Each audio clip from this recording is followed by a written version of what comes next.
Assalamualaikum warahmatullahi wabarakatuh. Saya Dirga Wahyudi dengan NIM 1905101128. Sekarang kita ketemu lagi pada topik yang ke-10 di mata kuliah Hukum Asuransi kelas 6D dengan dosen pengampu Bapak Arif Rahman SHMH. Yang saya bahas kali ini adalah objek asuransi. Jadi, gunanya mempelajari materi ini agar kita mampu menjelaskan makna dan fungsi polis, macam-macam polis asuransi, makna fungsi premi asuransi, dan faktor penentu premi.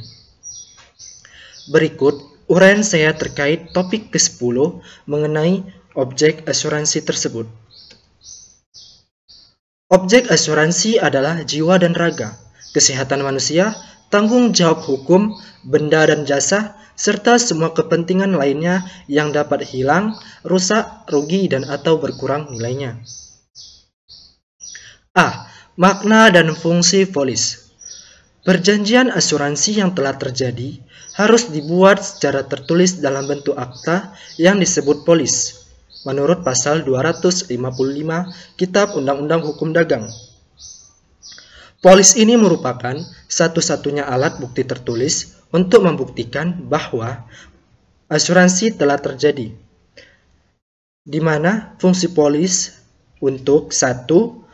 Fungsi polis asuransi bagi tertanggung atau nasabah sebagai alat bukti tertulis atas jaminan penanggungan untuk berbagai resiko dan penggantian kerugian yang mungkin terjadi pada tertanggung yang tertulis dalam polis, sebagai bukti pembayaran premi yang diberikan kepada pihak perusahaan layanan asuransi, sebagai bukti otentik untuk menuntut penanggung jika suatu saat terjadi kelalaian dan memenuhi jaminan yang menjadi hal nasabah.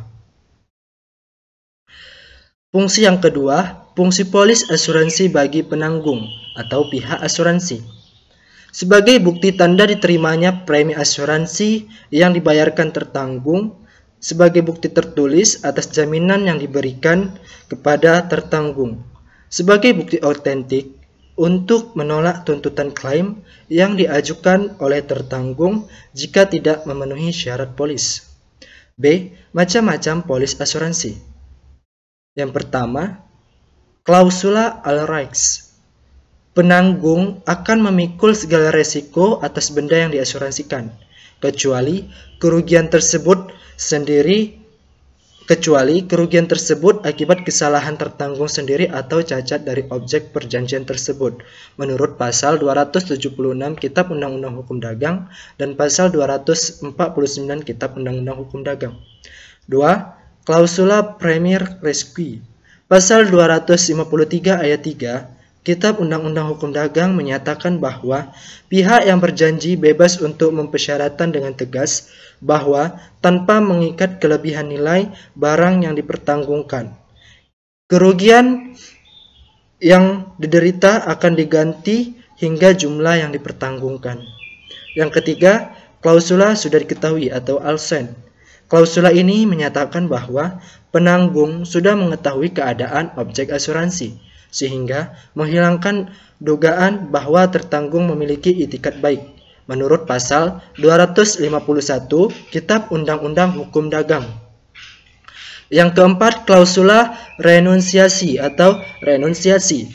Renunsiasi artinya pelepasan hak. Hal ini berarti menghilangkan hak gugat penanggung berdasarkan pasal 251 Kitab Undang-Undang Hukum Dagang.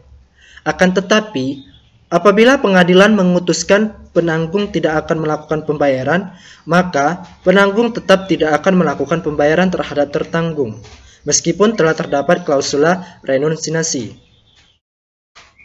Yang kelima, klausula free from particular average atau VPA. Klausula untuk membebaskan penanggung membayar ganti kerugian di laut. Jadi, penanggung hanya membayar ganti kerugian terhadap suatu peristiwa yang tidak termasuk di dalam klausula free from particular average, seperti ditentukan pada pasal 709 Kitab Undang-Undang Hukum Dagang. Yang keenam ada klausula total loss only. Klausula ini menentukan bahwa penanggung hanya menanggung kerugian yang merupakan kerugian keseluruhan atau total atas benda yang diasuransikan. Yang ketujuh, klausula riot, strike, dan civil commotion. Riot atau kerusuhan adalah tindakan suatu kelompok orang minimal sebanyak 12 orang yang dalam melaksanakan suatu tujuan bersama menimbulkan suasana gangguan ketertiban umum. Strike atau pemogokan adalah tindakan pengrusakan yang disengaja oleh sekelompok pekerja, minimal 12 orang pekerja atau separuh dari jumlah pekerja dalam hal jumlah seluruh pekerja kurang dari 24 orang. Civil commotion atau huru-hara adalah keadaan di suatu kota di mana sejumlah besar massa secara bersama-sama atau dalam kelompok-kelompok kecil menimbulkan suasana gangguan ketertiban dan keamanan masyarakat. Yang kedelapan, banker clause atau klausula bank adalah suatu klausula yang tercantum dalam polis yang hanya dicantumkan atas permintaan pihak bank, di mana dalam polis secara tegas dinyatakan bahwa pihak bank adalah sebagai penerima ganti rugi atas peristiwa yang terjadi atas objek pertanggungan sebagaimana disebutkan dalam perjanjian asuransi atau polis. Yang C, makna fungsi premi asuransi. Pasal 1.29 Undang-Undang Nomor 40 Tahun 2014 menyatakan premi adalah sejumlah uang yang ditetapkan oleh perusahaan asuransi atau perusahaan reasuransi dan disetujui oleh pemegang polis untuk dibayarkan berdasarkan perjanjian asuransi atau perjanjian reasuransi atau sejumlah uang yang dibayarkan berdasarkan ketentuan peraturan perundang-undangan yang mendasari program asuransi wajib untuk memperoleh manfaat.